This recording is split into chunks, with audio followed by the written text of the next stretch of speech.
Bonjour à toutes et à tous. Merci d'avoir accepté notre invitation pour ce nouveau séminaire en ligne de la Société d'histoire nord-africaine, qui est une association qui travaille sur la promotion de la culture et de l'histoire de l'Afrique du Nord. Alors, aujourd'hui, nous avons le plaisir de recevoir Madame Amel Benamar El Ghayel, qui nous fait l'immense honneur aujourd'hui de nous présenter le mouvement des populations en Afrique du Nord au cours des temps préhistoriques et historiques, analysés sous l'éclairage de la génétique. Alors, Madame El Rayed est immunologiste, membre de l'Académie tunisienne des sciences, des lettres et des arts, et elle est aussi membre fondatrice des Cités des sciences à Tunis. Donc aujourd'hui, elle nous fait le plaisir de présenter cette présentation que je vais vous partager tout de suite. Merci. Alors, donc, ce travail, c'est le travail d'une vingtaine d'années de recherche qui ont été effectuées par une liste de docteurs, de doctorants qui sont actuellement docteurs, qui sont donc Hussein Khouchelkhil, Kalima Fadlewi, Lotfi Cherni, Sophia Mourali, Sabeh Frigi, Hijr Nefa, Sarah Alkem, Semi Bousseta, qui ont travaillé sous ma direction lorsque j'étais directrice du laboratoire de génétique, immunologie et pathologie humaine. Donc, il y avait un groupe de génétique de population constitué par toutes ces personnes. Donc, on est parti de l'idée que le peuplement du nord de l'Afrique est ancien et complexe, et les objectifs de nos recherches étaient d'évaluer chez les populations nord-africaines actuelles les contributions d'origine subsaharienne, nord-africaine, moyen-orientale et européenne, et de dater ces échanges par des moyens génétiques, et aussi analyser la répartition géographique de ces contributions. Est-ce qu'elles étaient réparties de façon homogène ou pas? Et aussi de comprendre les facteurs qui les ont régis et leur impact sur la santé aussi, parce que c'était en fait notre objectif premier, c'était de comprendre l'origine et de la diversité des maladies génétiques en Tunisie et en Afrique du Nord. Donc, notre approche méthodologique, c'est celle de la génétique des populations. En biologie, une population est un ensemble d'individus d'une même espèce vivante, se perpétuant dans un territoire donné. Donc, pour nous, ce qui fait constituer la définition d'une population, c'est l'unité de lieu. Et donc, nous avons 26 localités, 26 unités de lieu, où nous avons considéré les habitants d'une même ville ou d'un même village, et l'échantillon ou l'échantillonnage a été réalisé en considérant à peu près une cinquantaine d'individus non apparentés. Ça veut dire qu'on fait une enquête familiale au préalable, parce que si on ne prend pas les gens d'une même famille, sinon on introduit un biais, parce qu'on va retrouver les mêmes marqueurs génétiques. Donc on s'arrange pour que les individus de la même localité ne soient pas apparentés, au moins par rapport aux 4 grands-parents. Mais on sait que les 4 grands-parents doivent être originaires de la région. Ça veut dire qu'en fait, ce que nous sommes en train d'analyser, c'est la population d'il y a 2 générations, puisqu'on ne prend pas en considération les nouveaux arrivants ou les immigrants dans une localité. Et puisque vraiment, là c'est très strict, on ne prend des habitants que si les 4 grands-parents sont originaires de la région. Alors, qu'est-ce que nous allons étudier? Nous allons étudier des gènes, mais les gènes peuvent être hérités de différentes manières. La plupart des gènes sont hérités des 2 parents. Ce ne sont pas ceux-là que nous avons considérés. En fait, il y a aussi des gènes qui sont hérités de père en fils. C'est le chromosome Y. Et il y a aussi des gènes qui sont hérités uniquement de la mère qui transmet à ses enfants, mais sauf ses filles ne vont transmettre ces gènes-là. Il s'agit en fait de gènes localisés sur l'ADN mitochondrial. Donc, on va considérer des gènes hérités de la mère. En fait, c'est l'ADN mitochondrial. L'ADN mitochondrial, c'est un tout petit ADN qui est pas dans le noyau, qui est dans le cytoplasme. Et on l'appelle mitochondrial. C'est parce qu'il est localisé dans les mitochondries. Les mitochondries, c'est quoi? C'est tout simplement des lieux de la respiration cellulaire. C'est là où il y a les échanges oxygène, c'est là où se font les réactions de respiration cellulaire. Et il y a un ADN typique des mitochondries. Et cet ADN, comme il est dans le cytoplasme, il n'est hérité que par la mère. Pourquoi? Tout simplement parce que l'ovule, au moment de la fécondation, qui vient de la mère, eh bien, l'ovule contient un grand cytoplasme. À l'intérieur de ce cytoplasme, il y a des mitochondries. Et dans les mitochondries, il y a de l'ADN mitochondrial. Et donc, dans la fécondation, au cours de la fécondation, l'ovule contribue par son cytoplasme et son noyau, alors que le spermatozoïde ne contribue que par son noyau. Donc, finalement, le père ne donne pas son cytoplasme, donc il ne donne pas ses mitochondries, donc il ne donne pas son ADN mitochondrial. C'est pour ça que l'hérédité est strictement maternelle. Et comme c'est hérité que d'un seul parent, on ne voit pas les effets de la recombinaison. Et c'est un petit ADN qui est facile à analyser. Il y a un très grand nombre de copies dans une cellule et surtout, il est d'évolution rapide. Et la région qu'on appelle la région non codante, qui est, disons, une région qui est en blanc, qui varie le plus. C'est cette région-là que nous séquençons. On séquence cette région et ça nous donne de l'information sur la diversité génétique de l'ADN mitochondrial. De l'autre côté, nous avons le chromosome Y. Le chromosome Y, c'est un tout petit chromosome dans le noyau, mais il vient du père et il est hérité de père en fils. Et donc, on va parler d'hérédité paternelle. Là aussi, on a une absence de recombinaison.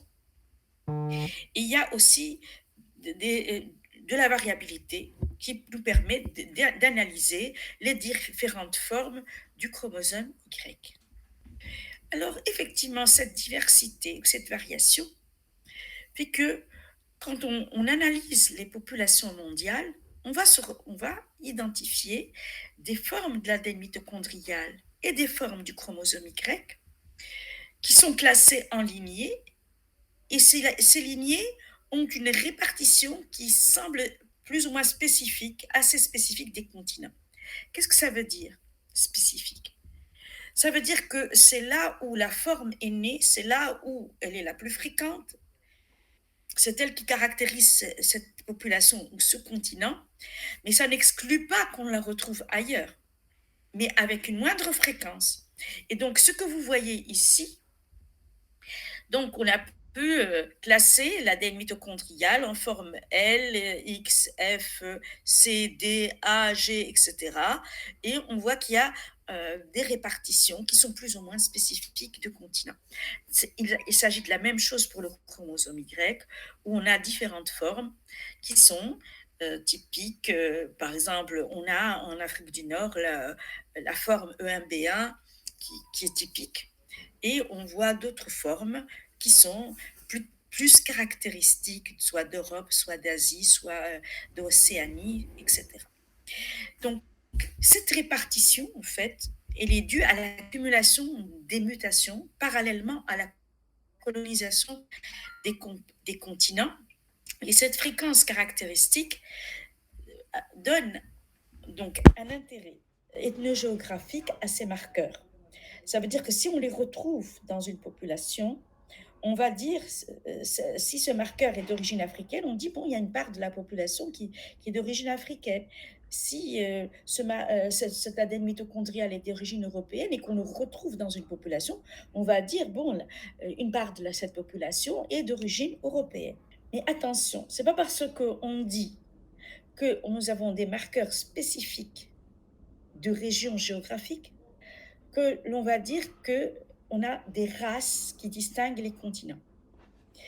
Nous n'avons aucune preuve sur le plan de la génétique moléculaire qui permet de corroborer le concept de race humaine. Alors, en fin de compte, on n'arrive pas de façon claire à mettre des barrières claires entre les régions géographiques ou entre les continents ou entre les populations. Ça ne veut pas dire que toutes les populations sont homogènes. On sait très bien que nous ne sommes pas homogènes et qu'il y a une très grande diversité entre les populations. Mais ce qui est admis, c'est que nous avons, pour les différents gènes ou les différentes formes génétiques analysées, des gradients géographiques continus. Là, je vous montre deux exemples en vert et en rose. Là où c'est le plus foncé, c'est là où on trouve la forme dans sa plus grande fréquence. Probablement que c'est là où la forme est née et s'est épanouie. Et ensuite, de proche en proche, puisque les populations ont des liens sur le plan géographique, on voit cette fréquence diminuer au fur et à mesure que l'on s'éloigne de ce point focal, de ce point d'origine. Et là, il est très difficile, quand on voit ces gradients, de dire je vais m'arrêter à un niveau.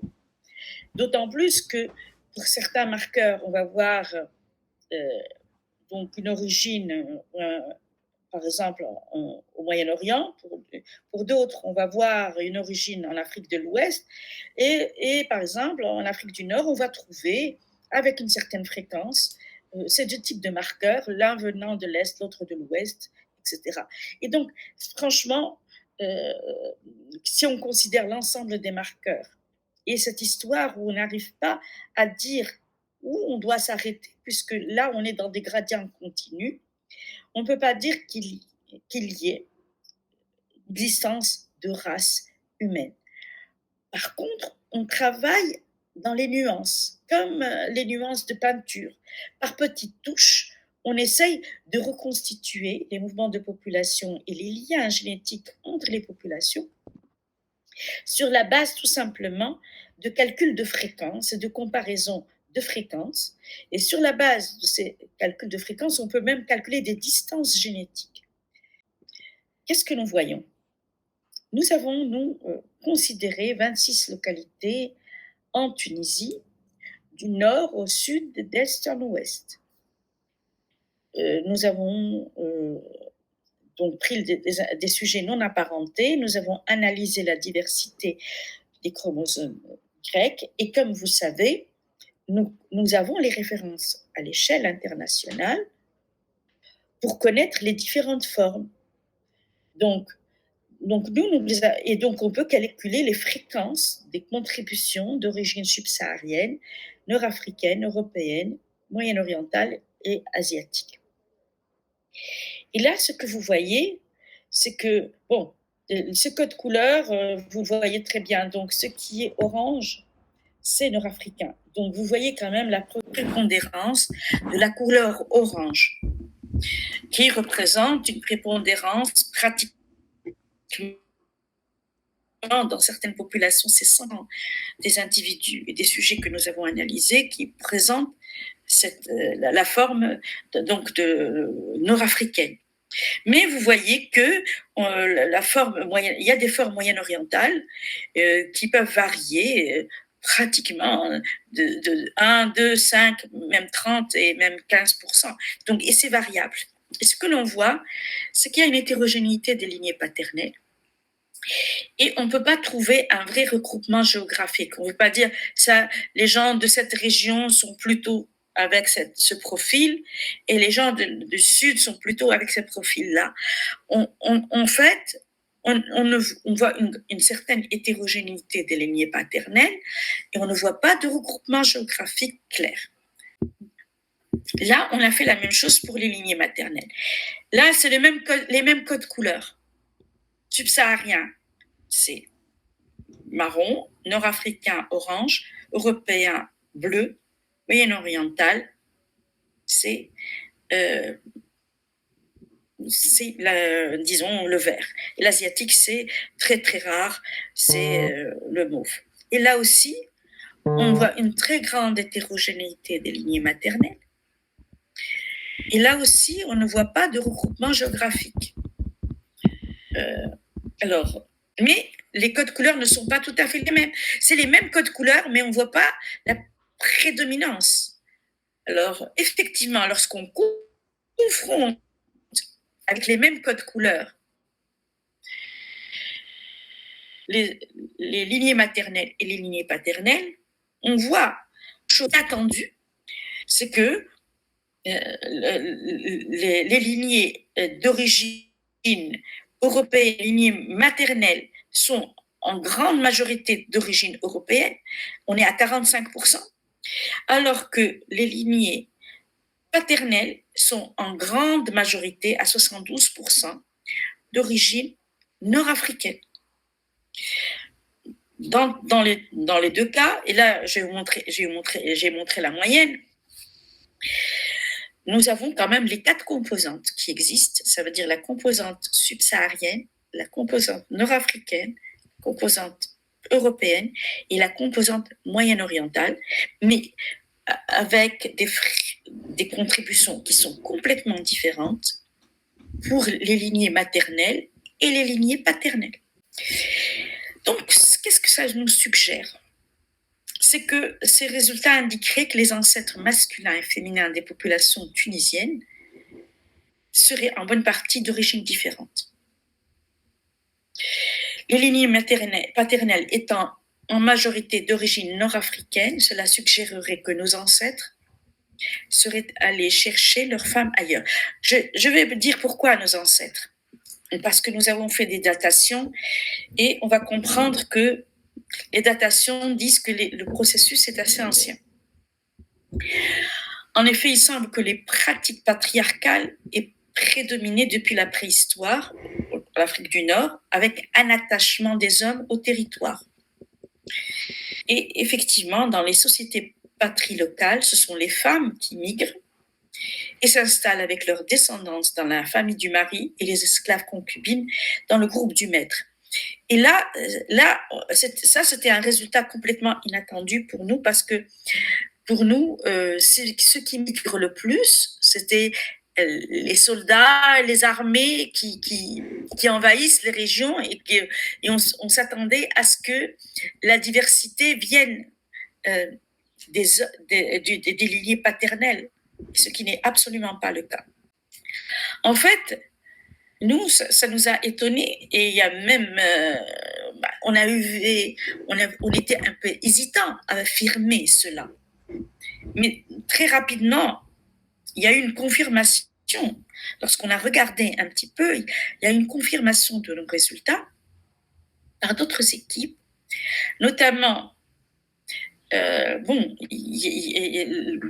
dans les époques préhistoriques, déjà l'homme de Cro-Magnon dans certaines grottes en France, lorsqu'on a analysé l'ADN ancien, eh bien, on a trouvé que les hommes avaient un lien de parenté, appartenaient à la même famille. Ça veut dire qu'ils étaient père, fils, oncle, neveu ou cousin germain.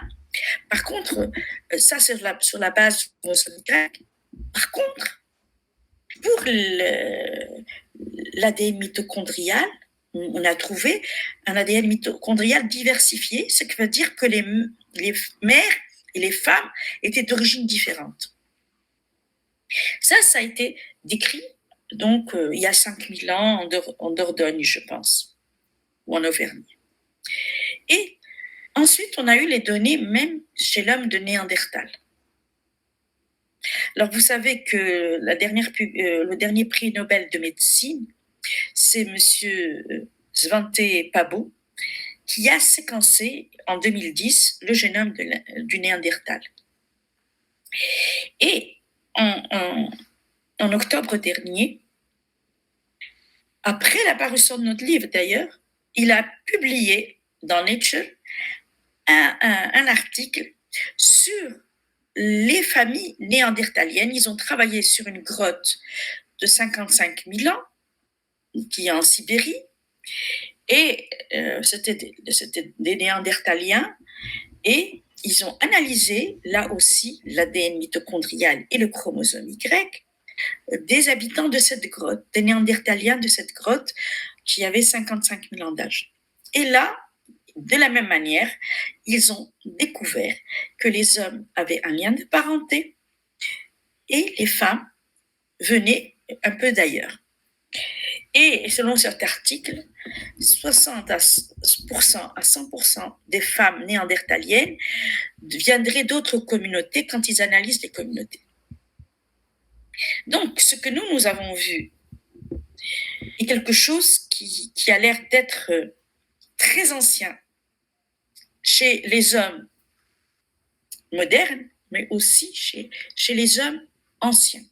Donc, tout simplement, c'est pour vous dire que nous avons essayé d'analyser sur la base de la diversité des populations actuelles et connaissant la vitesse d'évolution, eh bien, les différentes formes qui sont identifiées comme subsahariennes, nord-africaines, européennes, moyen-orientales, eh bien, on a essayé de regarder leur diversité dans les populations actuelles, et selon cette diversité, on a essayé de voir s'il y avait une évolution locale et de dater l'introduction de ces formes. Et ce que l'on voit, c'est que ces formes-là sont toutes très anciennes. Les plus anciennes sont des formes subsahariennes. Et dans la foulée, on voit des formes nord-africaines donc, qui datent de 34 000 à 26 000 ans. Donc. Et on voit aussi des formes européennes, particulièrement ibériques. Ces formes H1 et H3, on les retrouve principalement dans la péninsule ibérique. Et nous les datons en Afrique du Nord à peu près 11 000, 10 000 ans. Elles sont un peu plus anciennes dans la péninsule ibérique, donc pour nous, c'est à l'apport ibérique. Et nous avons des formes moyen-orientales qui semblent être arrivées par vagues, parce que certaines sont datées à 15 000, d'autres sont datées à 6 500 ans. Donc, ce que l'on voit, c'est que probablement, il y aurait peut-être des arrivages par vagues à différentes époques de la préhistoire. Donc, pour revenir à cette histoire de patrie-localité, ça tombe sous le sens quand on considère l'aspect démographique. Nous sommes des milliards sur Terre aujourd'hui, mais il faut voir dans les individus. Lorsque vous avez une communauté vivant dans une grotte et se reproduisant, à terme, il y a de la consanguinité qui s'installe. Parce qu'on a du mal à imaginer qu'une vingtaine d'individus se reproduisant entre eux ne finissent pas par se marier entre cousins germains, ou même probablement aussi peut-être entre frères et sœurs et autres. Mais même entre cousins germains, cela fait apparaître forcément des maladies génétiques.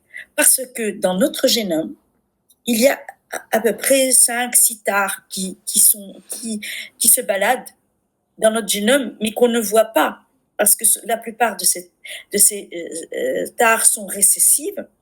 Quand est-ce qu'elles vont apparaître? C'est lorsque elles nous parviennent des deux parents à partir d'un ancêtre commun. Et l'ancêtre commun, c'est possible quand on se marie dans la famille. Donc, plus la consanguinité est importante, plus il y a de risques de maladies récessives, de maladies génétiques récessives, et qui, dans le temps, vont handicaper. Au jour d'aujourd'hui, s'il y a une maladie génétique, on sait plus ou moins la prendre en charge, mais dans le contexte de la préhistoire, C'est pas la même médecine. Et surtout, il fallait une adaptation à un environnement relativement hostile contre les prédateurs, les déplacements, la recherche de la nourriture, etc. Et donc, clairement, il y a eu la sélection naturelle qui a joué contre quoi? Eh bien, contre les communautés consanguines, celles qui ne sont pas allées chercher leurs femmes ailleurs. Et donc là, nous sommes devant un fait qui semble être social, mais qui en fait est biologique. Parce que même s'il n'y avait pas conscience qu'il fallait aller chercher ses femmes ailleurs, de façon empirique, il pouvait y avoir cette prise de conscience. On ne peut pas le savoir.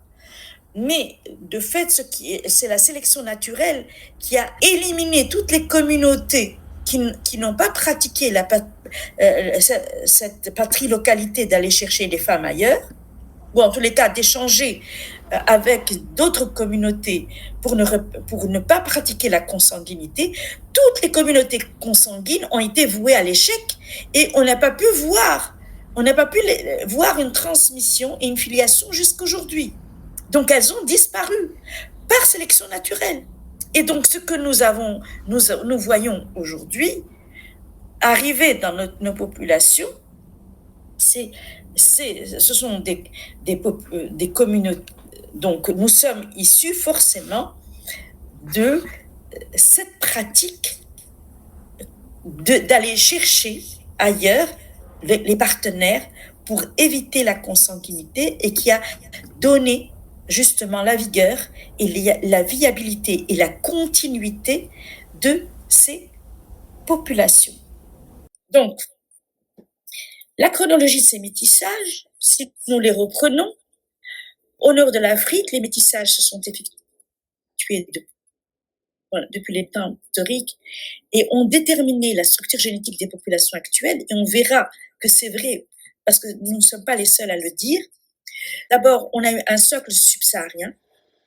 Dans la foulée, nous avons vu des formes nord-africaines. Et à partir de ce socle africain-nord-africain, on a vu se greffer une composante ibérique qui date de à peu près 10 000 ans, mais qui est exclusivement féminine. On n'a pas vu, on ne voit pas de contribution. On ne voit pas de contribution masculine à cet apport ibérique de 10 000 ans. Nous ne l'avons pas vu. Donc, ce qui nous fait dire qu'il y a eu un échange dans un seul sens. Et on voit cet apport moyen-oriental par vagues de migration qui ne sont pas uniformes, pas reparties de façon uniforme sur tout le territoire, et fin paléolithique et puis paléolithique néolithique. Et donc, ce que nous pouvons dire, c'est que notre population est issue de multiples métissages qui datent de la préhistoire. Alors, est-ce que ces datations et est-ce que ces résultats que nous avons obtenus sur les populations actuelles sont vérifiés par d'autres? Et effectivement, là, je vous donne les comparaisons de génomes anciens et actuels en Afrique du Nord. Vous voyez que vous avez les Égyptiens, les Libyens, les Tunisiens, les Algériens, les Marocains, les Sahraouis. Tout ça, ce sont les habitants actuels. Nous avons aussi, en fonction on s'est intéressé aussi aux Berbères. Il y a les Berbères Zeneta, les Mozabites, les Berbères marocains, les Berbères tunisiens, les Sahraouis. Donc, lorsqu'on regarde maintenant dans les génomes, alors là, c'est pas l'ADN mitochondrial, c'est pas l'Y. Ce sont les génomes nucléaires. C'est dans le noyau, les différents, et là, ce que l'on voit, c'est que il y a des contributions subsahariennes, moyen-orientales, européennes, et nord-africaines. Et donc, et les européennes, il y a une composante européenne de chasseurs-cueilleurs et une composante européenne, disons, du néolithique. Donc, donc de l'Anatolie, et qui serait daté du néolithique. Et donc l'apport de l'homme agriculteur au néolithique vers l'Afrique du Nord. Maintenant, si on regarde, ça c'est pour les jeunes hommes actuels, mais regardons de l'autre côté, les jeunes hommes anciens. Eh bien, lorsque vous voyez que dans les génomes anciens, nous avons des génomes qui datent de 10 000 ans.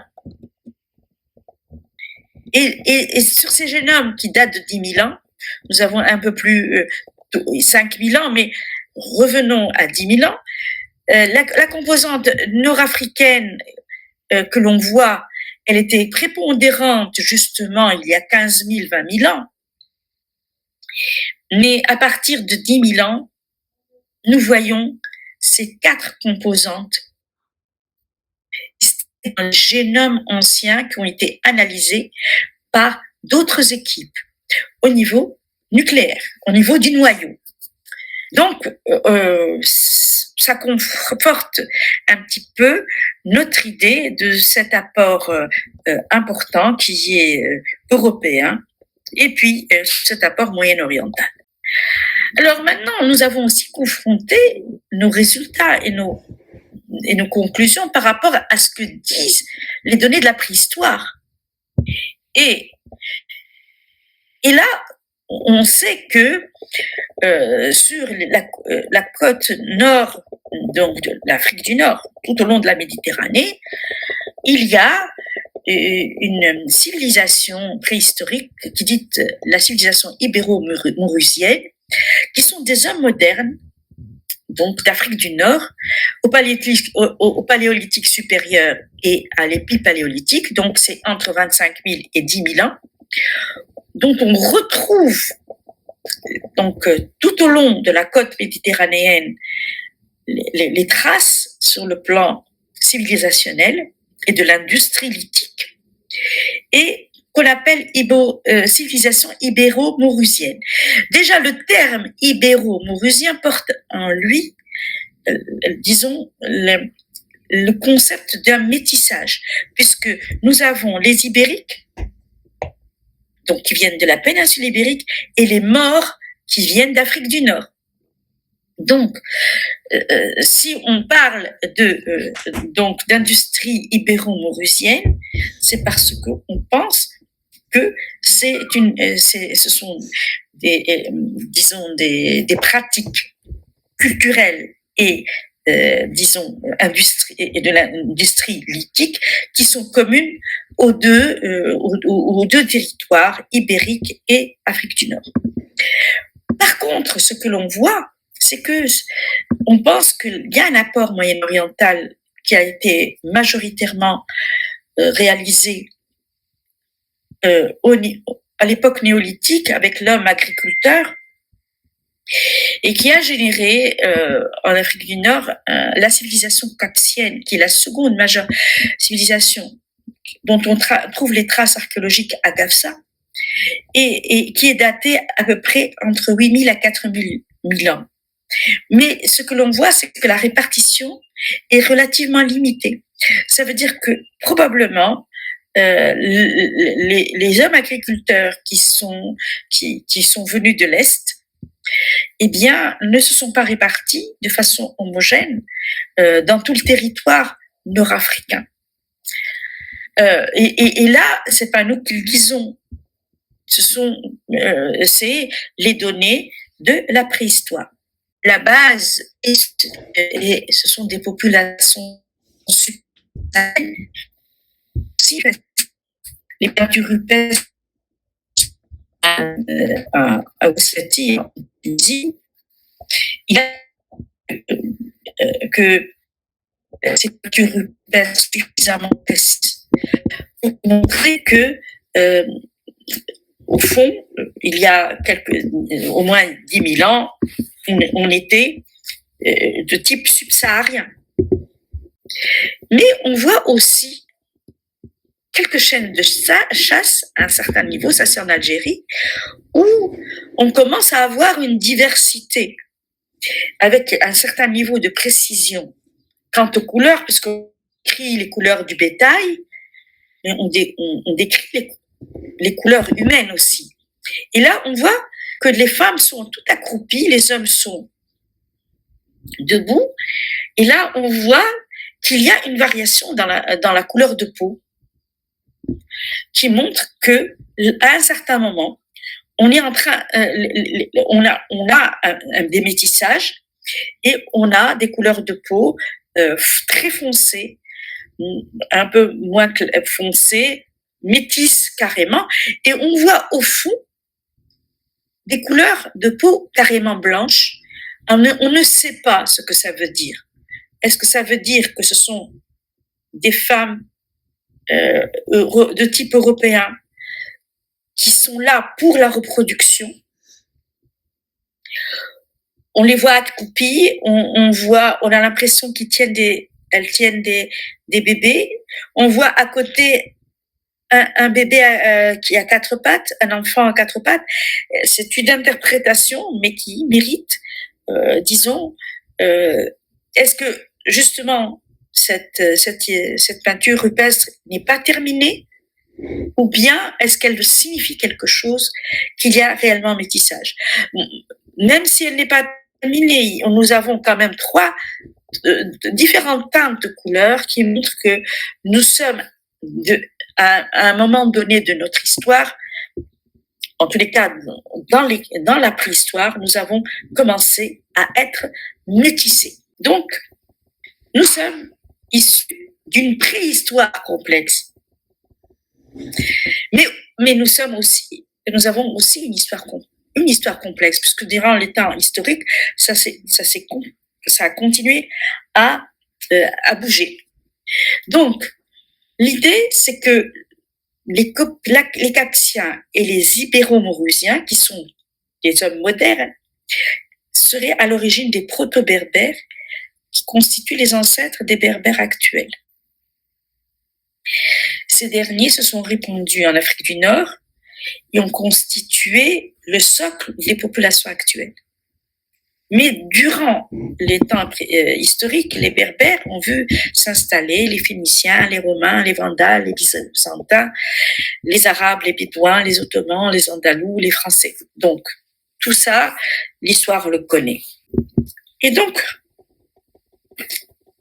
nous nous sommes intéressés justement aux Berbères actuels pour essayer de voir dans quelle mesure ils sont réellement issus de ces métissages anciens, puisque l'idée, c'est qu'ils seraient issus de ce mélange ibéro-murusien qui est déjà lui-même métissé avec les Moyen-Orientaux, avec les Capsiens. Et tout ça aurait généré la civilisation berbère. Les Berbères n'aiment pas qu'on les appelle berbères, ils préfèrent ethnie, Imaziren, des hommes d'Afrique du Nord. Leur langue, c'est le Shelha, et l'écriture, c'est le libique, et une culture spécifique. Ce qu'on a essayé de voir, c'est que là, ce sont les lignées maternelles dans différentes populations berbères, et les lignées paternelles dans différentes populations berbères. Et là, on ne voit pas qu'il existe un type ethnique berbère. C'est très hétérogène, nous voyons les différentes composantes, mais on ne voit pas d'homogénéité. On n'a pas un profil homogène et pas de regroupement ethnique.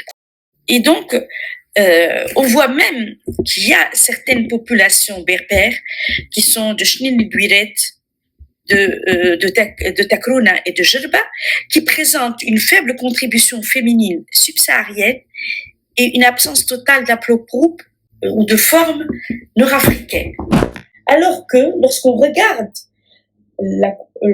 c'est-à-dire la composante dans Chnil-Guiret atteint la composante moyen-orientale, elle atteint 58%.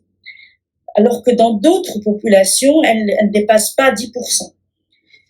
Par contre, lorsqu'on regarde les lignées paternelles, on trouve 3 populations. Et ces 3 populations, ils ont à peu près 100% de lignées paternelles d'origine nord-africaine. Donc ça confirme la notion de patrie-localité. Lorsqu'on regarde maintenant, on a fait les distances génétiques et on a comparé nos populations aux différentes populations mondiales par distance génétique et on positionne nos 3 populations berbères, Chnini Biret, qui est complètement à l'écart, un cercle rouge tout à fait isolé, et les 2 autres encerclés, Jerba et Takruna, qu'on retrouve regroupés avec les Européens. Alors que sur le plan du chromosome Y, ils sont totalement à 100% nord-africains. Et donc là, on voit très bien cette hétérogénéité des Berbères. Les autres Berbères sont avec les Nord-Africains. Là, on a 3, là dans le détail, nous avons 3 populations berbères, berbérophones du sud de la Tunisie, Chenilhuiret, Sned et Matmata. C'est pas la peine que je vous dise quoi que ce soit, les couleurs ne sont pas les mêmes, les fréquences ne sont pas les mêmes, ce ne sont pas les mêmes lignées maternelles.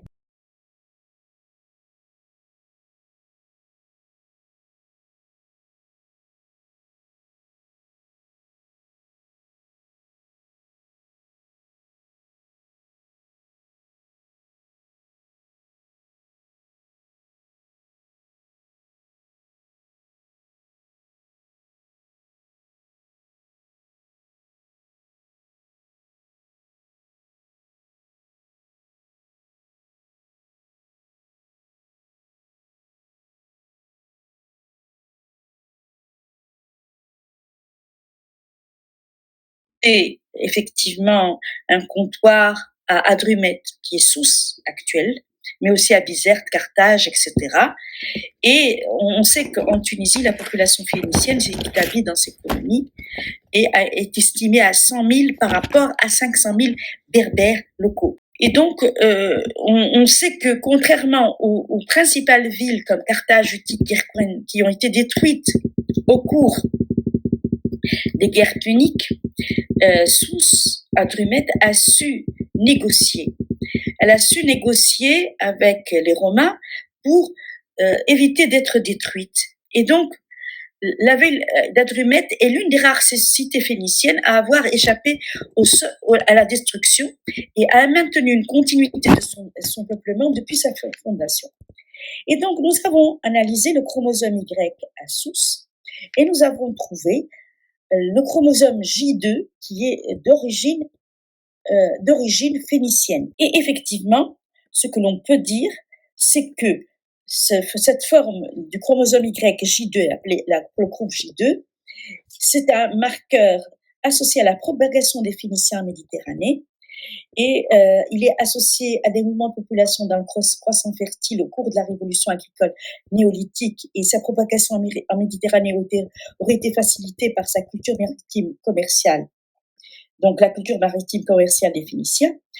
La présence de ce chromosome à Sousse attesterait de la continuité du peuplement de cette ville depuis sa fondation. L'absence de J2 ou sa faible fréquence dans les autres régions tunisiennes conduit à considérer cet haplotype comme un marqueur attestant de l'origine phénicienne d'environ 8% des Soussiens de siècle masculin. Par ailleurs, J2 a été introduit par les gens andalous installés en Afrique du Nord après la chute de Grenade et il est présent dans les populations andalouses de Tunisie comme Testour, l'Ali Azaroui. Nous allons parler aussi des Arabes.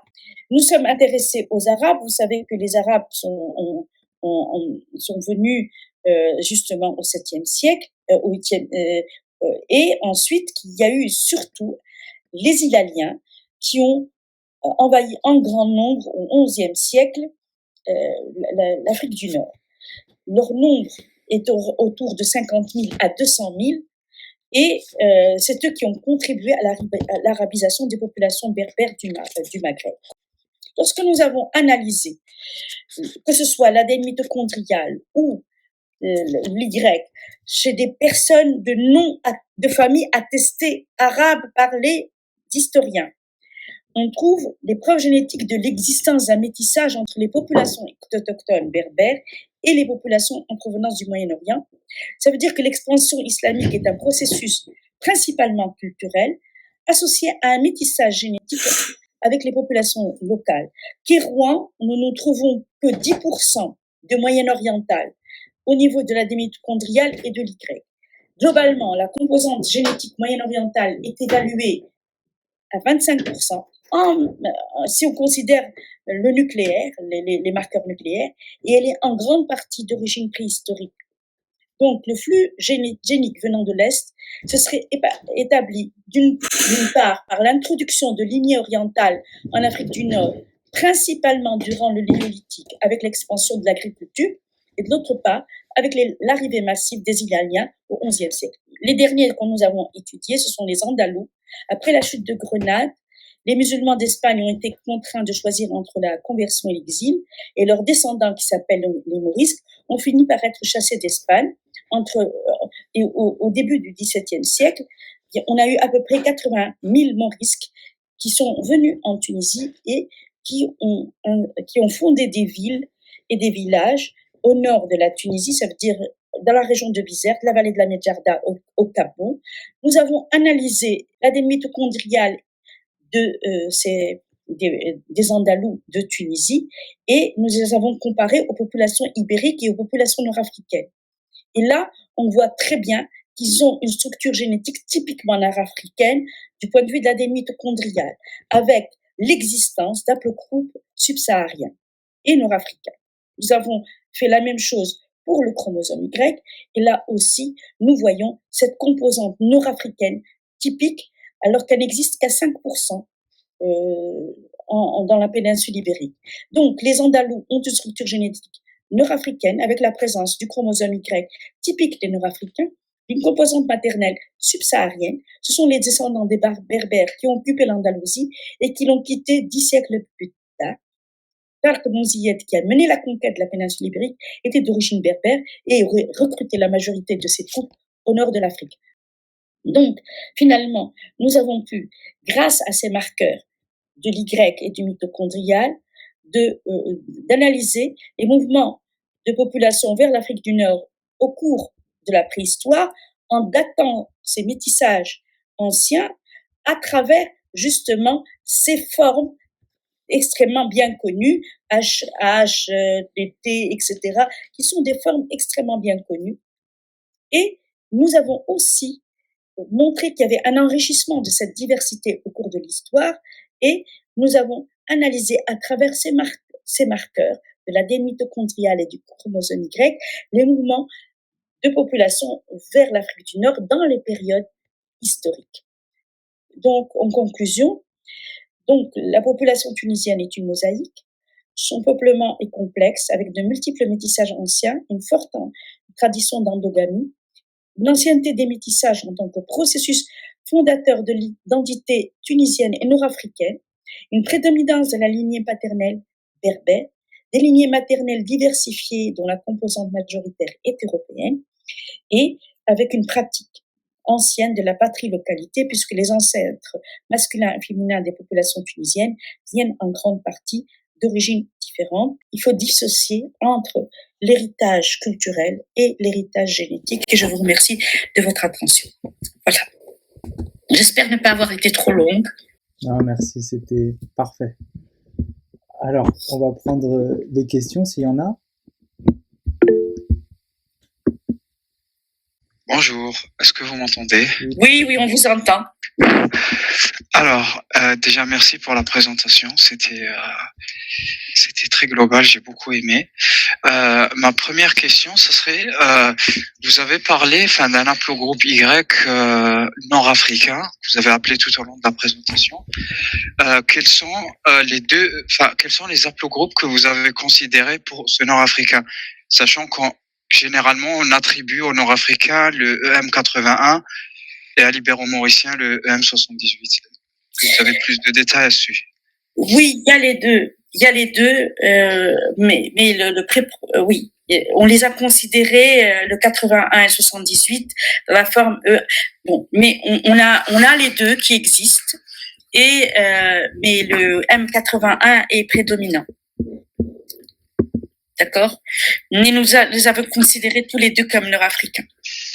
Et est-ce que vous pensez, quand on regarde le Y-tri, l'haplotri, on trouve que le 78 et le 81, l'un ne vient le 81 ne vient pas du 78. Par contre, ils ont un parent commun qui est le M35 de mémoire. Tout à fait, oui, tout à fait. Oui. Et du coup, comment ça peut s'expliquer, sachant que les deux sont principalement nord-africains? C'est-à-dire, ça n'exclut pas qu'un ancêtre commun est généré par des mutations différentes, des formes qui se sont installées, qui se sont épanouies dans la région. Et donc, le fait que ça coexiste dans la même population, en quoi ce serait gênant? Parce que pour vous, il pourrait y avoir qu'une seule origine nord-africaine, mais on peut avoir de la diversité.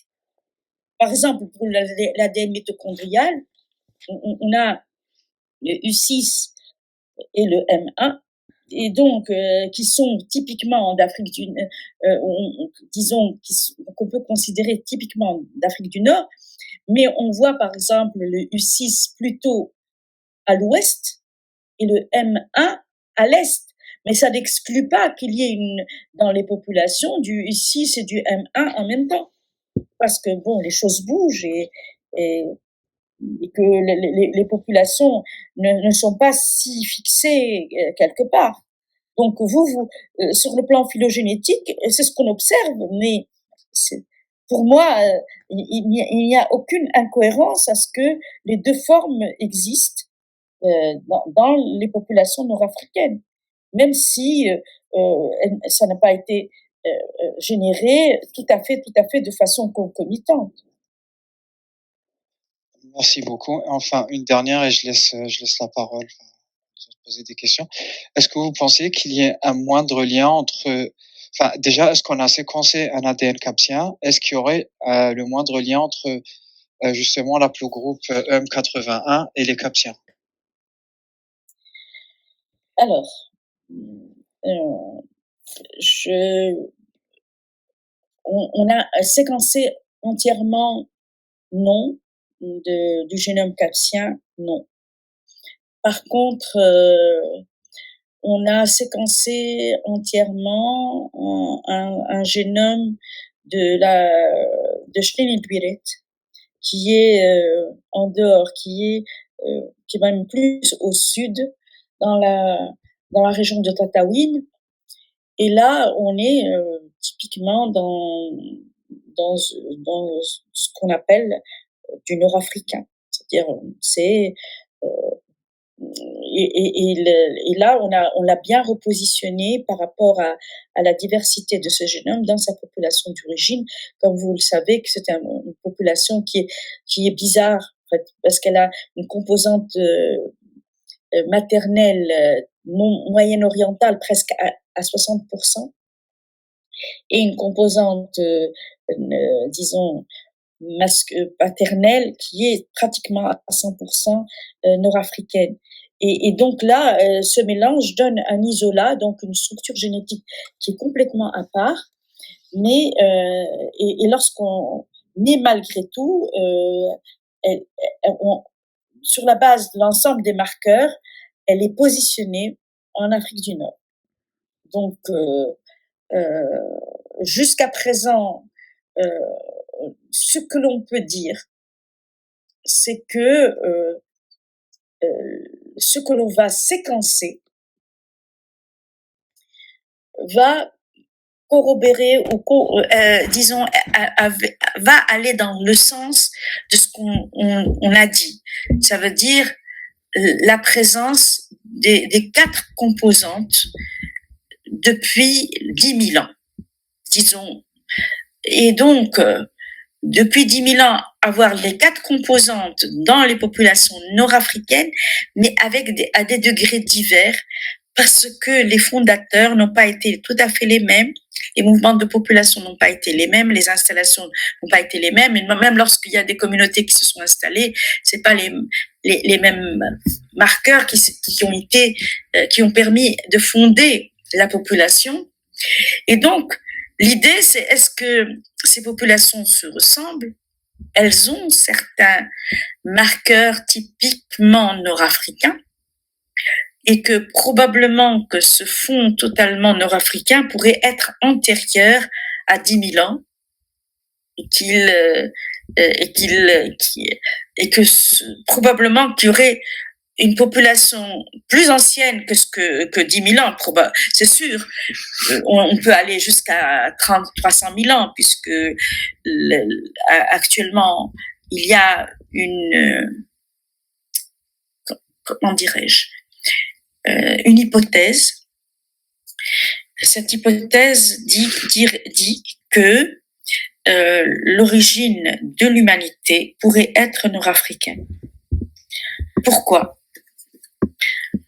Et ce que nous sommes en train de voir, si nous revenons à là où on a tous les séquençages, à la diapo 15, vous voyez que avant les 10 000 ans, on a quelque chose qui est entièrement orange. J'ai l'impression qu'il y a un fond qui est très ancien, typiquement nord-africain, qui s'est ensuite mélangé et qui est devenu presque minoritaire au niveau des génomes, mais pas au niveau de l'Y. Parce que si on regarde le chromosome Y, il est extrêmement, extrêmement, extrêmement diversifié. Ça veut dire que si on regarde la diversité des populations nord-africaines et d'une façon générale et berbères, du point de vue de la diversité du chromosome Y, on va trouver que cette Afrique du Nord, avec son chromosome Y, est réellement à part par rapport aux autres populations mondiales et beaucoup plus diversifiée. Ça veut dire que cette forme-là, elle serait peut-être plus ancienne qu'on ne le croit. Et que ce que nous retrouvons au niveau des génomes nucléaires, donc qui est en orange dans toutes les populations, était majoritaire il y a 40 000 ans, il y a 50 000 ans, et même avant, et que avec l'arrivée des différentes populations venant d'ailleurs, donc le métissage a minimisé l'effet nord-africain au niveau de l'ADN génomique, sans pour autant minimiser l'apport paternel nord-africain. Ça d'une part. D'autre part, on sait qu'il y a les hommes modernes les plus anciens sont datés d'Afrique du Nord, puisque il est 300 000, au moins 300 000 ans. Donc, on a trouvé des ossements d'hommes modernes au Maroc.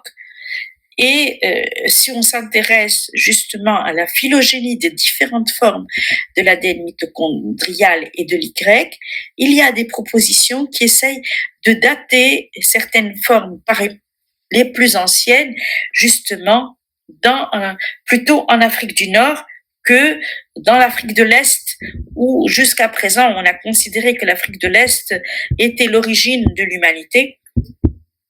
Maintenant nous sommes à l'origine panafricaine et il y a actuellement une hypothèse d'une origine nord-africaine qui ensuite s'est étendue vers toute l'Afrique et a donné toute l'Afrique centrale, de l'Ouest, de l'Est et du Sud.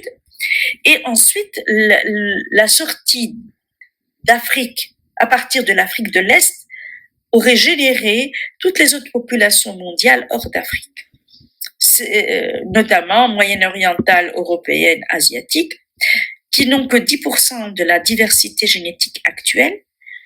Seulement, le retour vers l'Afrique et surtout vers l'Afrique du Nord de ces populations du Moyen-Orient et d'Europe, confrontées avec les mouvements de population d'Afrique subsaharienne, ça a généré justement ces métissages-là. Et donc, je pense qu'il faudrait une relecture avec plus de génomes, plus d'hypothèses. Nous, ce que nous voyons, c'est que nous voyons un métissage et des formes très qui n'existe pas ailleurs. Par exemple, vous regardez une forme européenne et une forme subsaharienne. En Afrique du Nord, nous avons tous les recombinants entre les deux. Vous dites parce que nous sommes en métissage, issus de métissage entre l'Afrique subsaharienne et l'Europe.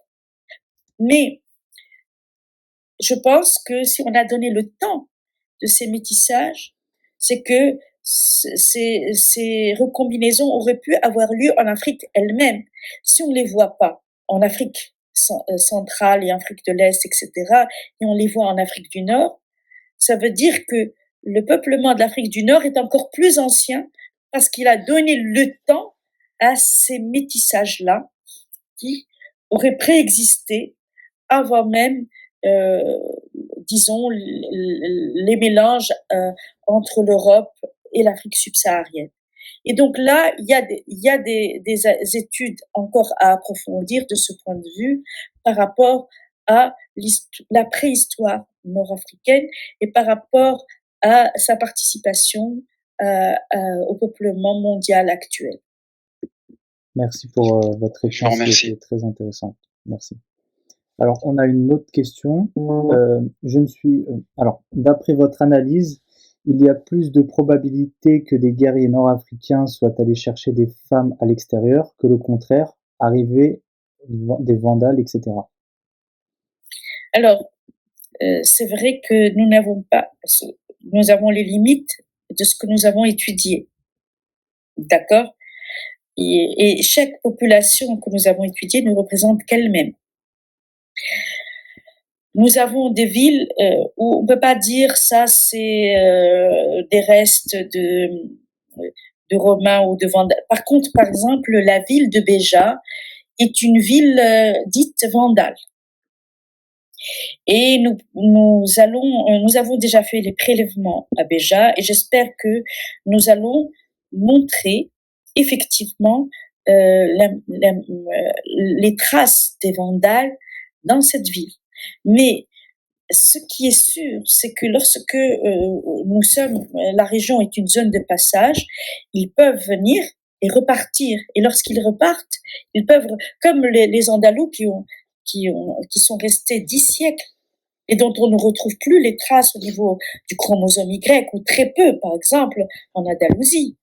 Et donc, ça veut dire que même après 10 siècles, la population peut quitter. Pour nous, par exemple, les guerriers arabes qui sont venus au moment des premières conquêtes arabes, ils sont venus, ils ont mené des guerres et des batailles, mais les contingents ne restent pas. On fonde des villes, on met des gouverneurs, mais ensuite ils repartent. Et finalement, les vrais qui sont restés, ce sont les Ilaliens, parce que eux sont venus pour s'installer et même pour ne pas rester juste en Tunisie, ils sont allés aussi en Algérie, au Maroc. Et donc, et là, eux, ils se sont installés, ils se sont mélangés, mais vu les effectifs qu'il y a eu, lorsque vous prenez deux couleurs, du gris, du blanc et du noir, et vous obtenez du gris, mais la teinte de gris va dépendre de combien vous avez de noir et de blanc au départ pour le mélange. Lorsque vous avez deux couleurs de peinture, si vous mettez beaucoup de blanc et un peu de noir, vous allez avoir un gris clair. Et c'est ce qui se passe lorsque les Arabes hilaliens, les Beni Hillel et les Beni Sulaim sont venus en Afrique du Nord. Ils étaient nombreux, d'accord, disons 100 000 ou même un peu plus, mais il y avait une population qui était 5 fois plus importante. Donc, et là, on voit les traces, on voit pas plus de 25% de moyenne orientale, en fait, dans les génomes actuels. C'est parce que lorsque vous mélangez 500 000 avec 100 000, vous avez le Moyen-Oriental qui est venu avec les Beni Hillel, il ne constitue qu'un sixième. Donc, un sixième bien mélangé, etc., vous allez le voir, un sixième dans les génomes. Et donc, un sixième, c'est même pas 20%. Effectivement, nous, lorsqu'on regarde le chromosome Y d'origine moyenne-orientale, on ne dépasse pas 18%. On a 72% de Nord-Africains, mais le moyen-oriental, en moyenne, il ne dépasse pas 18%. Donc, c'est pour ça que c'est mathématique. Vous mélangez des gens qui viennent, mais en fait, l'idée, c'est que c'est pas parce que les Arabes ou les Ilaliens ont envahi un territoire que la population locale a disparu. Au contraire, la population locale a intégré les arrivants d'une façon ou d'une autre, de façon homogène, non homogène, mais je ne crois pas qu'il y ait eu, que lorsque les Arabes sont arrivés, ou les Israéliens sont arrivés, les populations locales ont quitté, par exemple, la Tunisie vers l'Algérie. On a dit ça, mais ils ne peuvent pas avoir... même s'il y a eu ce mouvement de population, les populations locales sont majoritaires par rapport aux arrivants, et les arrivants ne font que s'intégrer, ils ne font qu'enrichir, mais ils n'ont pas changé de façon significative la structure génétique préhistorique qui a été installée depuis 10 000 ans. C'est ce que nous sommes en train de voir. Vous comprenez? Ils viennent, mais ils ne changent pas, mais ils sont minoritaires par rapport au socle. Le socle reste le socle. Et on diversifie, on enrichit ce socle. Par tous les arrêts. Et sachant que aussi, comme ce qui s'est passé pour les Andalous, qui sont revenus avec une structure nord-africaine, on peut imaginer que les Vandales qui sont repartis, bon, on laissait des traces, et ça, et vraiment, il faut y aller au peigne fin, et revenir revenir réellement, ville par ville, village par village, et on va trouver des choses différentes. Moi, je suis sûre que lorsqu'on va aller à Béja, on va trouver effectivement probablement des traces de Vandales qu'on ne voit pas dans d'autres populations. Vous voyez? Et donc, et c'est pour ça, c'est-à-dire, on a des choses très inattendues. Vous regardez, par exemple, dans la région de Sned, qui est au centre-ouest de la Tunisie, 2 villages berbérophones, à 10 kilomètres. Vous analysez leur ADN mitochondrial, on a l'impression d'être dans des pays, même voire des continents différents. Pourquoi? Parce qu'il n'y a pas d'échange entre les voisins. Il n'y a pas cette homogénéisation. On va chercher des femmes ailleurs, mais on ne se marie pas à côté, chez le voisin, parce qu'on est toujours disputé avec le voisin. Bien sûr, on peut pas être ennemi de quelqu'un qu'on ne connaît pas ou d'une population qui est très loin. Par contre, on peut avoir des frictions avec le voisin pour un puits ou pour une terre ou pour une dispute quelconque.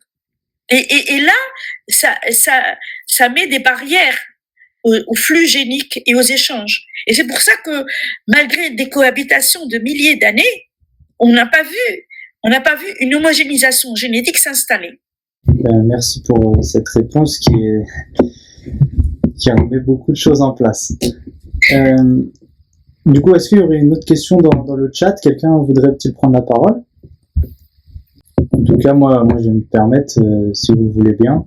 J'ai été très étonné, donc du coup, sur la fin de ce que vous étiez en train de dire, par rapport aux 10 000 dernières années, où la société nord-africaine est restée très endogame. C'est ça, on peut employer ce terme-là pour la situation que vous venez de décrire?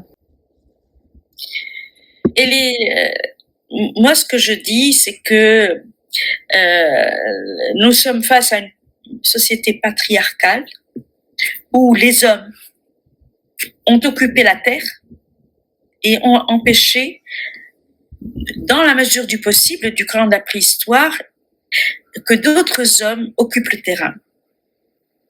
D'accord? Par contre, ils sont allés chercher des femmes ailleurs. En tous les cas, ça ne veut pas dire que lorsque les populations subsahariennes ou moyen-orientales se sont déplacées, qu'il n'y a pas eu des hommes et des femmes. Oui, il y a eu des hommes et des femmes au cours de la préhistoire. On en voit les traces. Les traces qu'on ne voit pas, ce sont les traces des hommes européens au cours de la préhistoire. Ce qui montre qu'en fait, qu'ils sont allés réellement chercher les femmes ibériques. Ça, c'est clair. Et que l'un des processus fondateurs de la population nord-africaine, c'est ce métissage ibéro-maurusien, ces Maures et ces Ibères qui s'est fait probablement à plusieurs reprises, mais dans un sens unique.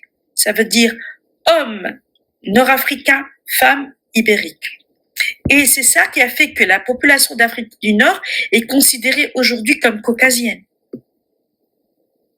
Et en tous les cas, nous sommes, si on regarde la composante féminine européenne, nous sommes à 45%, mais si on regarde la composante eurasienne d'une façon générale, nous sommes à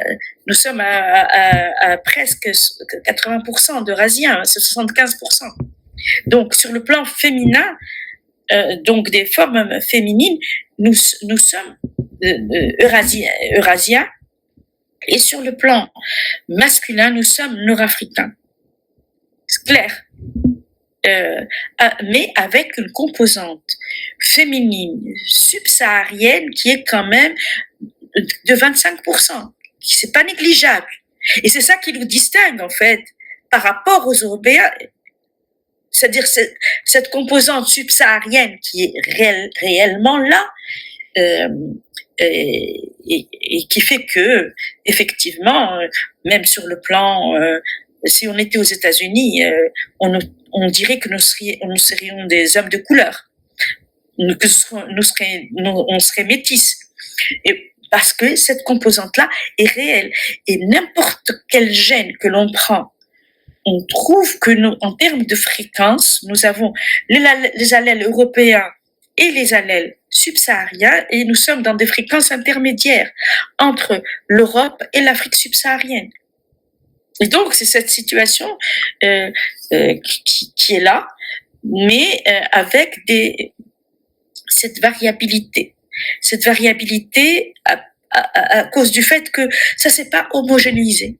Même en Algérie, si on regarde, on a eu une thèse aussi sur les Berbères, Kabyles et Chaouia en Algérie. Il y a eu des publications là-dessus. Et là aussi, on voit ces différentes composantes, on voit l'hétérogénéité. Et donc, bon, je pense que c'est un fait qui peut caractériser l'histoire de l'Afrique du Nord. Je ne crois pas que on soit, pour moi, les 4 composantes existent avec des niveaux divers et que ces niveaux divers et que ces 4 composantes existent depuis au moins 10 000 ans. Point. Et que ce qui s'est passé au cours de l'histoire n'a pas fondamentalement changé cette structure, même s'il y a eu des mouvements de population, etc. Globalement, on reste, lorsqu'on analyse un certain nombre de marqueurs maintenant qui sont spécifiques d'origine, eh bien, on a une entité qui s'appelle l'entité génétique nord-africaine, qui se distingue de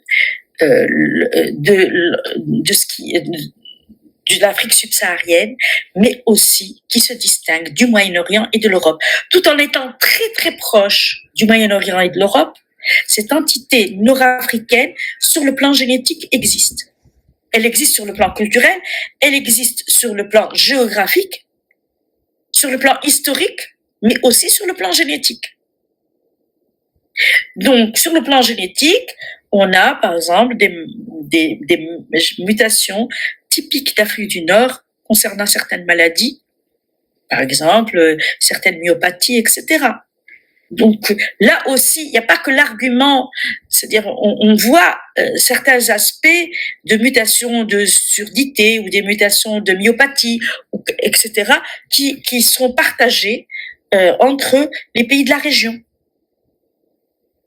Et qui montrent qu'en fait, il y a bien cette communauté disons, qui vont des Canaries au Nil, qui a constitué une entité géographique, historique, culturelle, mais aussi génétique, malgré sa très grande diversité. Nous, les Berbères qui constituent le socle, ça va du Touareg au Kabyle, c'est extrêmement hétérogène, mais n'empêche que ça constitue une entité. Alors, est-ce qu'il y aurait une autre question? Sinon, j'en ai encore une aussi. Est-ce que on pourrait dire, avec tout ce que vous venez d'expliquer par rapport à une génétique un petit peu nord-africaine, mais qui reste relativement aussi proche du Moyen-Orient, de la partie subsaharienne et de l'Europe, est-ce que on peut, en comparant avec les autres peuples du monde, est-ce qu'on peut dire qu'il y a une exclusivité nord-africaine sur ce socle qui est à cheval entre ces trois régions? Alors, ce qui est bien, c'est que moi, je ne peux pas dire, par exemple, si je vois un profil génétique en Afrique du Nord, ça c'est andalou, ça c'est berbère, ça c'est arabe. Là, on peut pas le dire. On a une hétérogénéité à l'intérieur des Arabes, une hétérogénéité à l'intérieur des Andalous, une hétérogénéité à l'intérieur des Berbères. Par contre, ce qui est commun entre tout ce monde, c'est cette omniprésence du chromosome Y, que les gens ont tendance à dire berbère, parce que c'est vrai qu'il est d'origine berbère, mais que maintenant, qu'on appelle nord-africain, puisqu'on le retrouve chez nos populations dites arabes, qui se disent arabes de père en fils, alors qu'en fait, c'est une population métissée avec les berbères, et on a une omniprésence de ce chromosome. Donc, pour moi, ce chromosome Y nord-africain, qui est réellement un marqueur des populations nord-africaines, on le retrouve. J'aurais tendance à le définir comme nord-africain sur le plan géographique, plutôt que à associer à un groupe ethnique. D'accord? Parce que les groupes ethniques se définissent comme ils veulent, mais en fin de compte, comme ils sont tous très mélangés, très métissés, et que ils n'ont, le seul point commun entre tout ce monde, c'est cette omniprésence ce chromosome Y nord-africain et cette coexistence des 4 composantes génétiques à des degrés divers entre les populations, et de ce métissage très ancien qui a généré, par rapport aux Européens et aux Moyen-Orientaux et aux Subsahariens, des formes nouvelles que nous ne retrouvons pas ni en Europe, c'est-à-dire qui sont issues de ces recombinaisons entre les formes extrêmes européennes et subsahariennes, mais qui ont été confrontées chez nous dans les populations métissées et qui ont eu le temps de recombiner. Par exemple, si vous prenez les métis issus de mariages entre des Afro-Américains et par exemple une Afro-Américaine et un Américain d'origine européenne, vous allez avoir un métis. Nous avons la même chose chez nous. Sauf que nous, ce métissage a eu lieu depuis tellement longtemps que ça a été tellement recombiné que ça a généré quelque chose de nouveau qui est aussi typique des populations nord-africaines. Donc, c'est un petit peu... donc, on peut dire qu'en Afrique du Nord, il y a ce chromosome Y nord-africain, très diversifié. Il y a cette ancienneté de métissage avec les 4 composantes à des degrés divers. l'ancienneté qui a généré des formes nouvelles, et aussi puisque ce métissage est ancien, ou ce peuplement est ancien, on peut trouver des marqueurs typiques de la région et qui peuvent être utilisés, par exemple, dans les cadres médico-légaux pour identifier les origines. Par exemple, c'est sur la base des travaux qu'on a réalisés sur nos populations qu'on a pu identifier à la suite de l'attentat de Madrid. Ils ont eu les traces ADN des terroristes quand il y a eu l'attentat de Madrid. Ils ne savaient pas si c'est la filière intégriste ou la filière ETA. Et c'est sur la base justement de certains SNP ou de certains marqueurs typiques de région qui en fait, nos études ont permis d'enrichir les bases de données par rapport à ces marqueurs typiques de la région nord-africaine qui ont fait qu'on a pu identifier la filière nord-africaine dans l'attentat de Madrid. Donc, qu'est-ce que ça veut dire avoir des marqueurs typiques de région? Ça veut dire qu'ils sont majoritairement dans cette région, ils caractérisent cette région-là, mais ça ne veut pas dire qu'ils n'existent pas ailleurs, mais avec une moindre fréquence. C'est pour ça que les gens qui étudient leurs origines, etc., on leur dit, vous êtes à 4% de telle région, à 10% de telle région, parce qu'en fait, le brassage s'est fait et que finalement, mais ça n'exclut pas que ces régions, ces marqueurs typiques de région, eh bien, on les utilise, mais avec une certaine probabilité. On sait que la probabilité qu'il soit caractéristique de la région est de temps, mais elle n'est pas de 100%, parce qu'on peut retrouver ces marqueurs ailleurs. D'accord? Donc, c'est toujours, encore une fois, jouer sur la nuance. Et on peut pas dire les choses à 100%, on peut pas dire les choses de façon très distincte à 100%, mais ce qu'il y a, c'est que si on considère l'ensemble d'un génome d'un individu, il est positionné en Afrique du Nord. Vous prenez le génome d'un Berbère et vous le positionnez par les séquences de tous les génomes dont vous disposez, le logiciel vous dira il vient d'Afrique du Nord. Et il vous positionnera même quelquefois, est-ce que c'est dans quel pays et même dans quelle région de tel pays par rapport à l'ensemble puisque s'il est originaire d'une région et cette région est très ancienne, ça veut dire que les choses se sont brassées et qu'elles se sont mélangées de façon plus ou moins aléatoire chez tous les individus. Donc, un individu originaire d'une région est représentatif dans son génome de la région parce qu'il a hérité tous ces brassages anciens. Encore une fois, c'est à cause de l'ancienneté.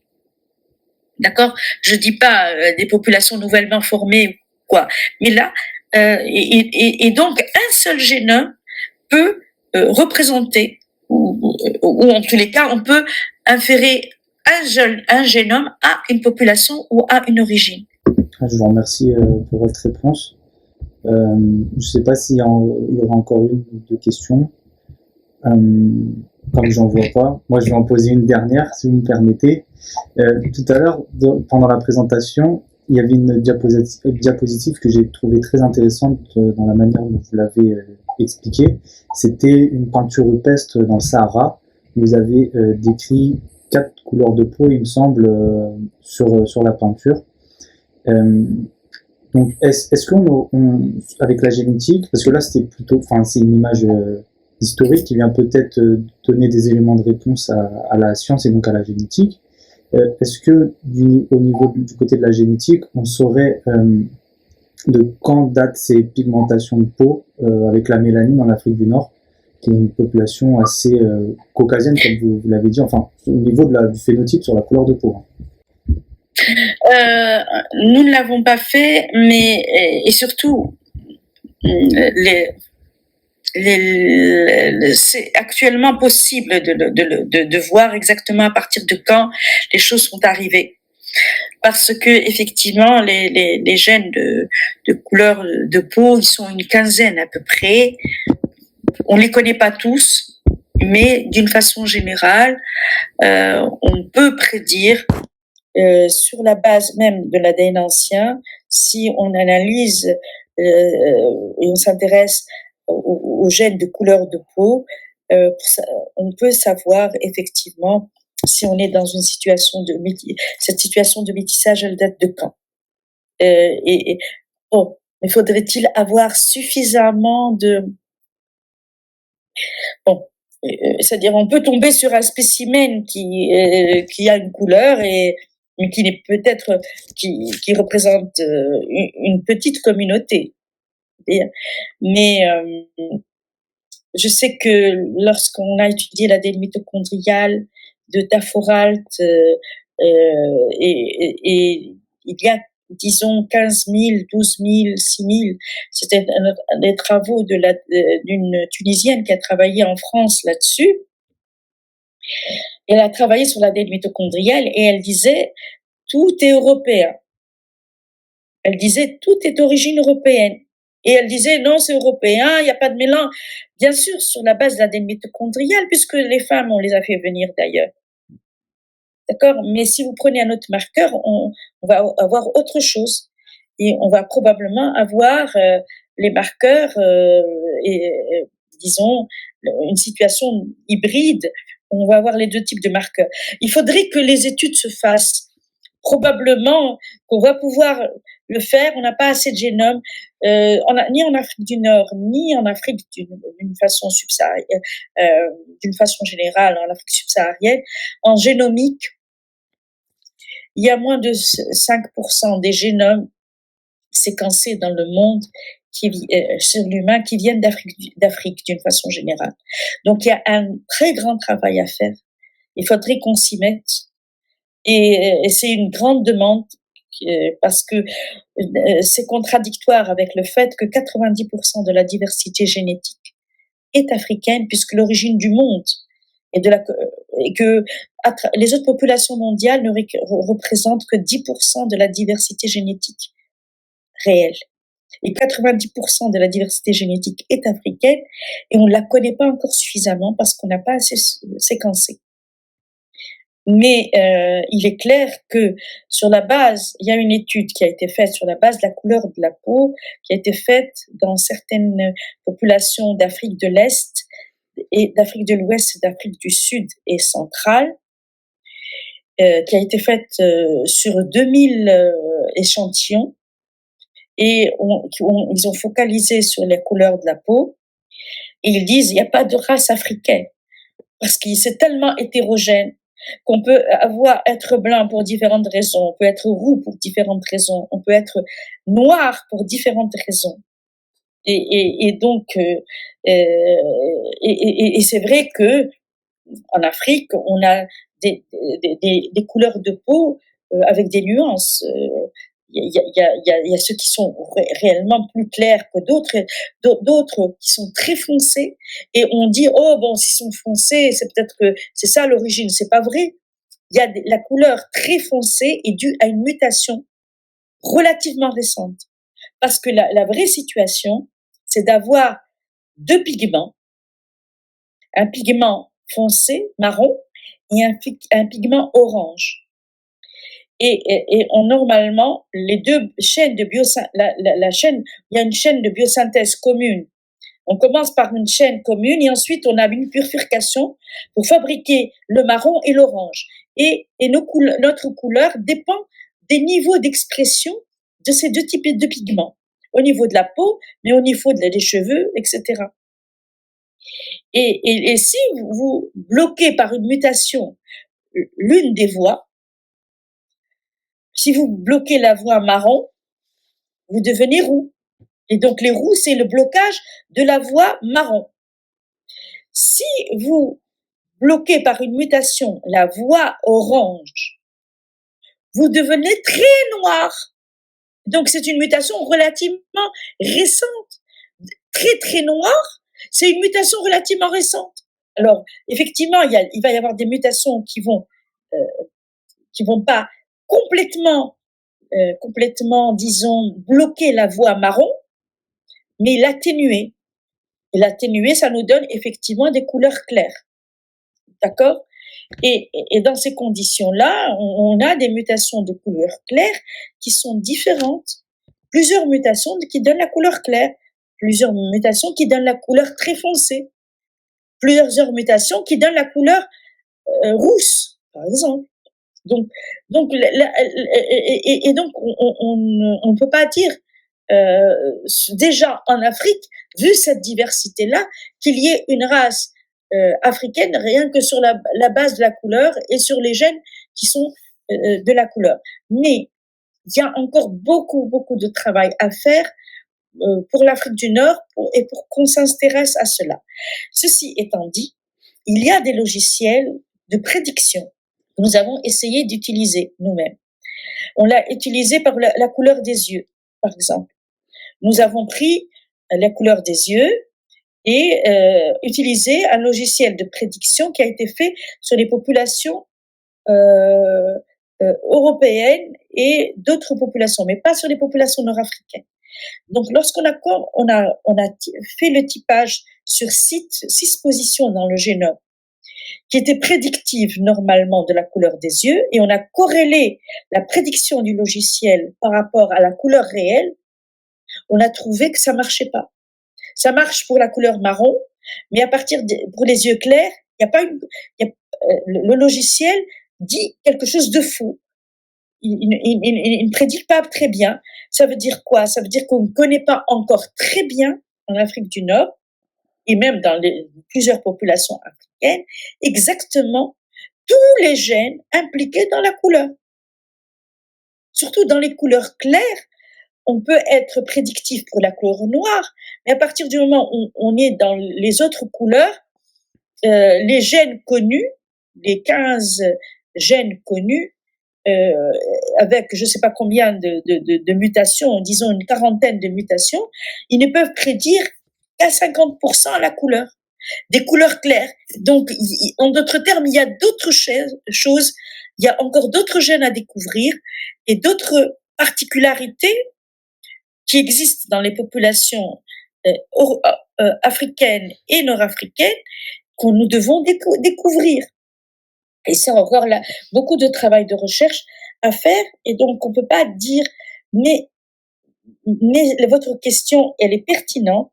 Et on a normalement les outils avec le séquençage des génomes pour pouvoir y répondre assez rapidement.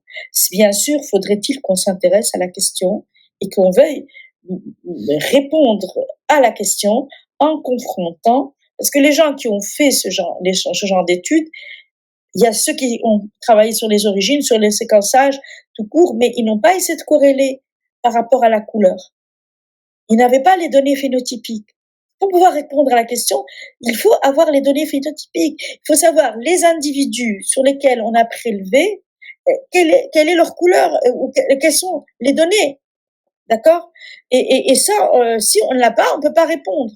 Donc, il faudrait, sur le plan méthodologique, les choses soient faites correctement pour pouvoir répondre à la question. Eh bien, je vous remercie pour votre réponse et pour cette intervention très intéressante. C'était une très belle présentation que vous nous avez faite aujourd'hui. Et je tenais également à vous remercier d'avoir pris le temps, parce que ça va faire bientôt 2 heures que nous sommes ensemble.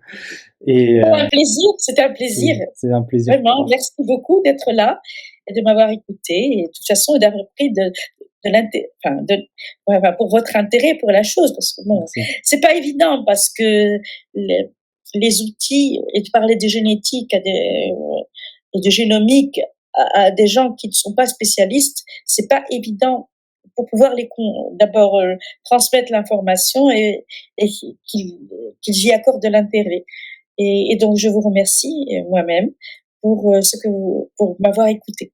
Merci. Surtout que le sujet nord-africain est un sujet un petit peu épineux en fonction des différentes idéologies que l'on peut y prêter. Justement, l'objectif pour nous, c'est d'éviter l'utilisation de l'idéologie par rapport et que l'on fasse la différence entre ce qui est culturel, on peut dire ce qu'on veut, même, et ce qui est, en d'autres termes, moi, les journalistes en Tunisie, lorsque j'ai fait paraître le livre, ils m'ont posé la question. Ils m'ont dit, finalement, qu'est-ce que nous sommes?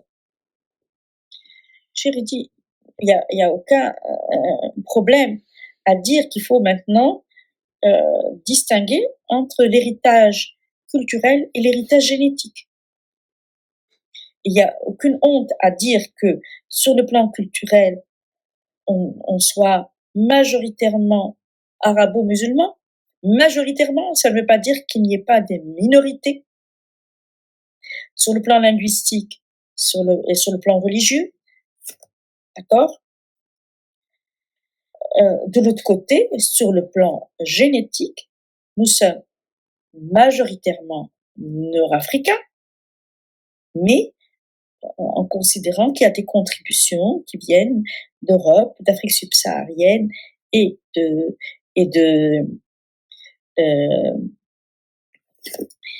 d'Afrique subsaharienne et du Moyen-Orient,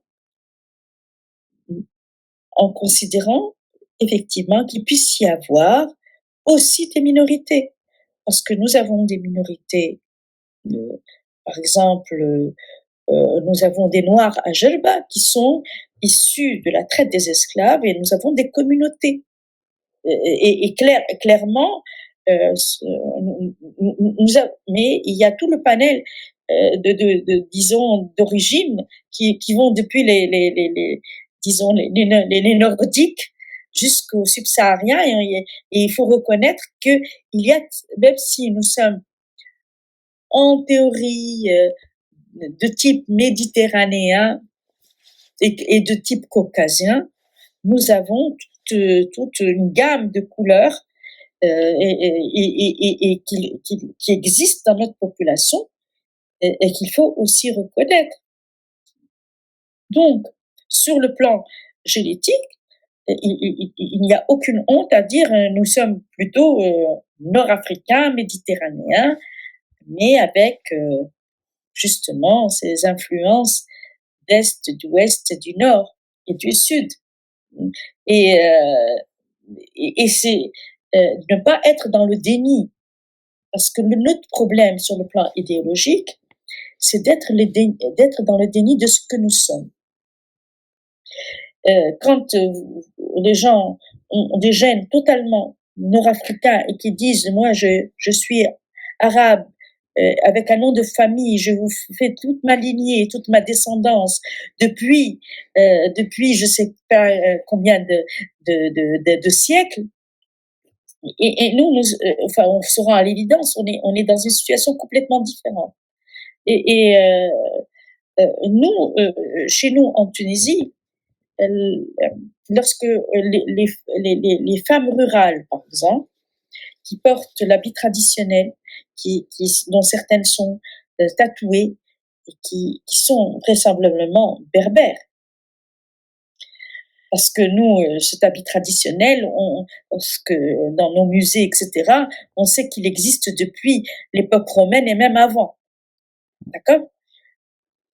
Et pourtant, quand elle dit, les gens disent, au lieu de dire c'est la bédouine, c'est la femme rurale, on dit c'est l'arabe. En Tunisie, en fin de compte, cette bédouine, entre guillemets, ou cette femme rurale qui est en fait d'origine berbère et qui est réellement d'origine berbère, elle s'admet en tant qu'arabe, elle se définit en tant qu'arabe et elle se dit « En Arabia », je suis arabe, et les citadins désignent ces femmes rurales en tant qu'arabes.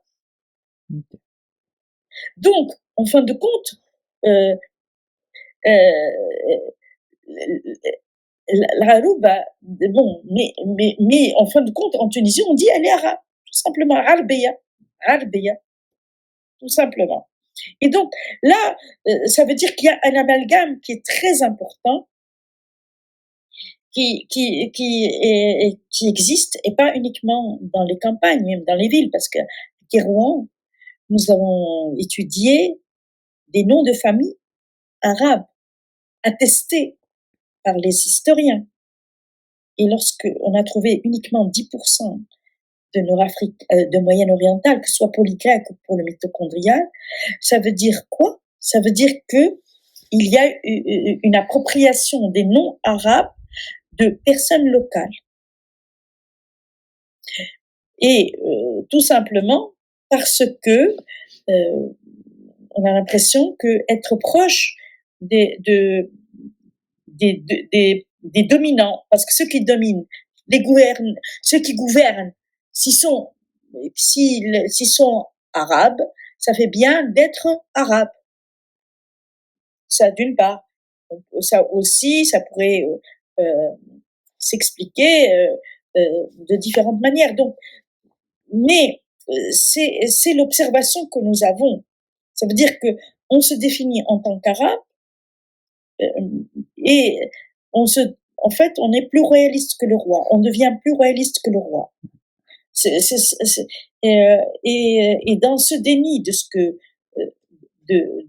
que nous sommes en tant que population, fait que c'est trop teinté d'idéologie.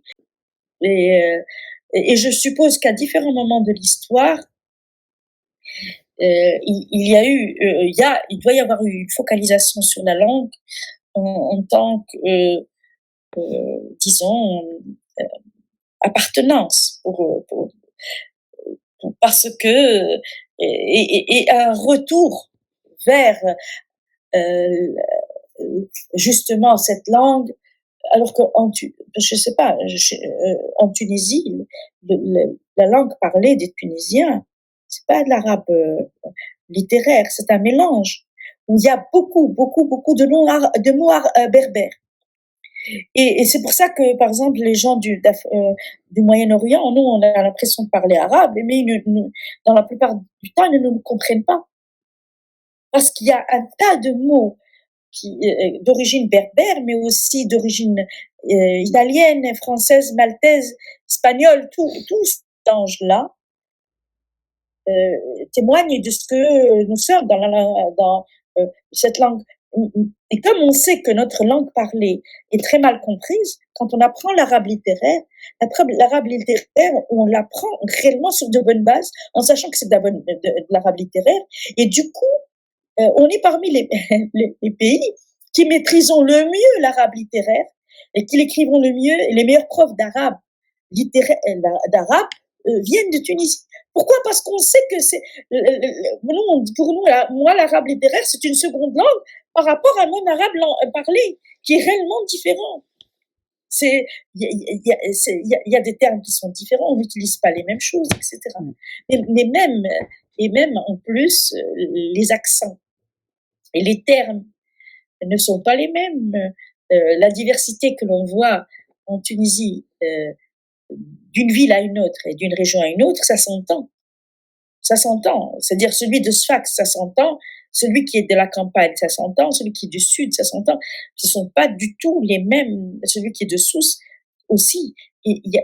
Sur le plan donc même de notre dialecte arabe parlé, de notre dialecte quotidien, on est différent. Et donc, ça reflète la diversité de notre dialecte et de nos accents.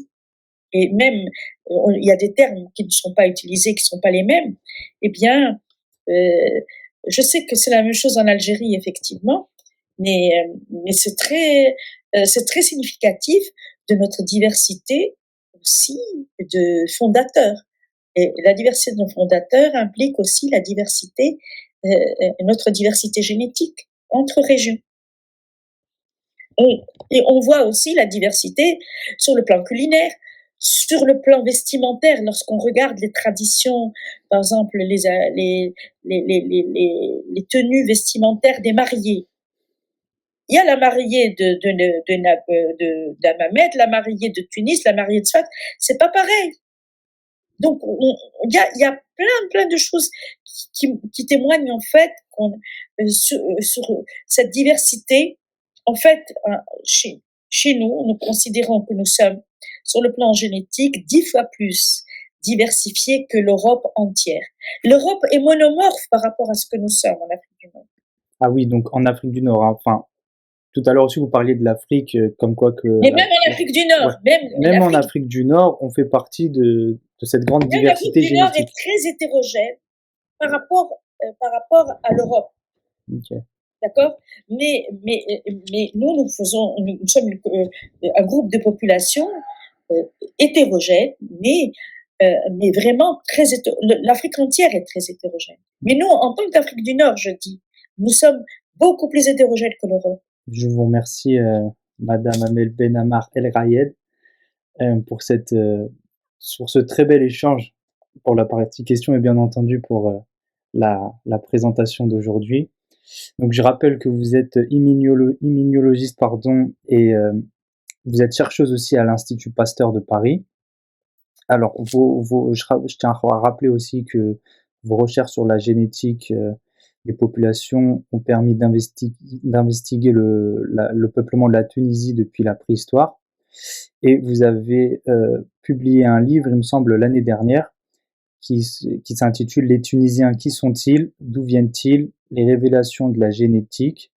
Et ça apparaît aux éditions CERES. C'est bien ça? CERES, coédition CERES Beit el-Hakma. Donc entre Beit el-Hakma qui est l'académie, parce que l'académie des essences des lettres et des arts édite aussi des livres et donc ils ont fait une coédition. D'accord.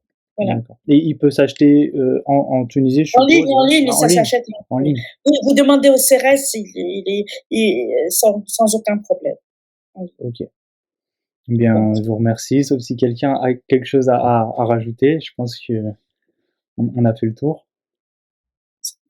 Eh bien, je vous remercie, madame, et puis je vous souhaite une très bonne continuation. Et je tiens à préciser que vous avez accepté directement notre invitation, et c'est super pour une nouvelle association comme la nôtre, toute jeune. Donc voilà. Eh bien, écoutez, vous commencez bien. J'espère que vous allez avoir le vent en poupe et que vous allez, qu'on entendra parler de vous. J'espère. En tout cas, grâce à des gens comme vous, je pense que ça va aider à propulser ça.